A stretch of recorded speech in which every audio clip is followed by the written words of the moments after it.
राम राम मंडळी. आज आपण शीतली प्राणायाम करणार आहोत आणि या प्राणायामाचे सगळे फायदे, सगळे बेनिफिट्स तुम्हाला कॅप्शनमध्ये दिसतीलच.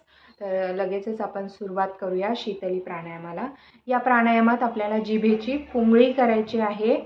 बघा, अशा प्रकारे जीभ बाहेर काढायची, जिभेची पुंगळी करायची आणि जसं स्ट्रॉने आपण ज्यूस खेचतो, सक करतो, त्याप्रमाणे आपल्याला हवा या जिभेच्या मदतीने खेचून घ्यायची आहे. तर चला आपण लगेचच करूया.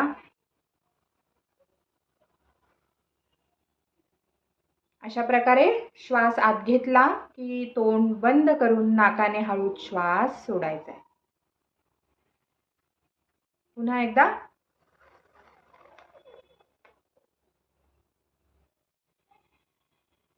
अशा प्रकारे जेवढा श्वास घेतलाय त्याच्या दुप्पट श्वास सोडायचा आहे.